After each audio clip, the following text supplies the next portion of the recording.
Grognard back here for another episode, and today I am going to talk about screens, GM screens, DM screens, what have you. Um, just a few things about it. First of all, some people say, why do you need a DM screen at all? Well, I am an old school DM and I started like over 30 years ago. So I'm for DM screens. A lot of people are going, well, mostly players. A lot of them are going, oh, no, no, no, no, no, no, no. Everything should be out in the open. No, I'm sorry. No. Everything, they got to stand by the dice and they can't cheat and everything. I says, sorry, that's the province of the GM. Um, I don't want to get into the whole philosophy about, rolling in front of people and fudging dice and all that. I'll save that for another episode. But anyway, as I say, I use them.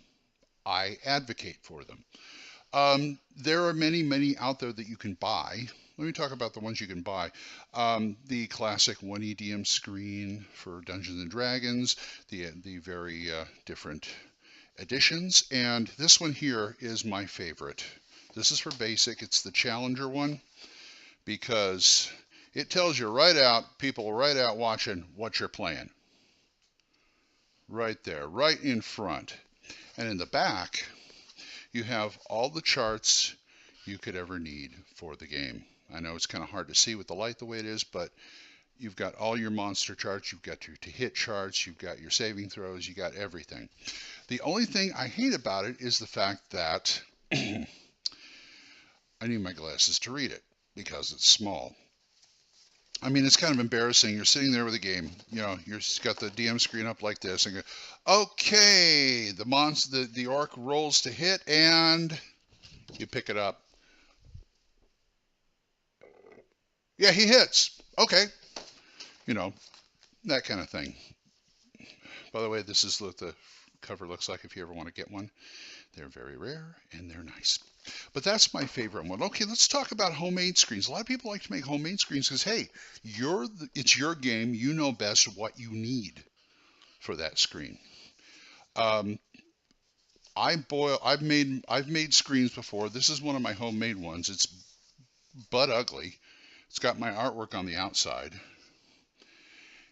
And on the inside, 3 charts. The characters to hit chart, the monsters to hit chart, and the saving throws chart. That's all I need, and they're nice and big. I don't need my glasses to see them. Very nice, huh? That's what I look for. But what do you need in a GM screen? Well, first of all, you got to consider how many panels you have.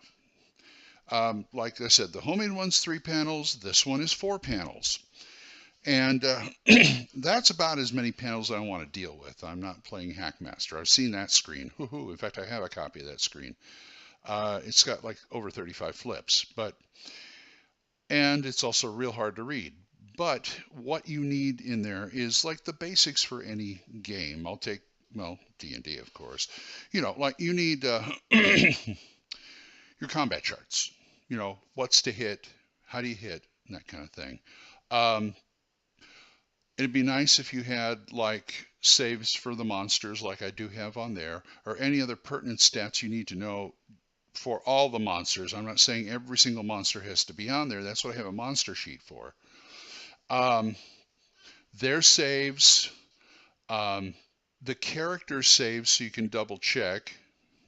Get it?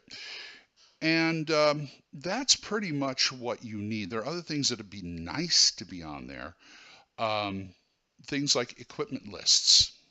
That's not necessary, but it's real handy to have. Anything that keeps you from flipping through the book. I know that's a tall order, but you can boil it down. If you can boil it down to like 4 or 5 charts or something like that, that'd be great. I don't really put anything on the outside of my saving throws. I'm sorry. I don't put anything on the outside of my DM screen because I've seen them with like charts on the outside for the players, and I keep thinking, well, they're not going to be staring at my DM screen or GM screen during the whole game. Why put it there?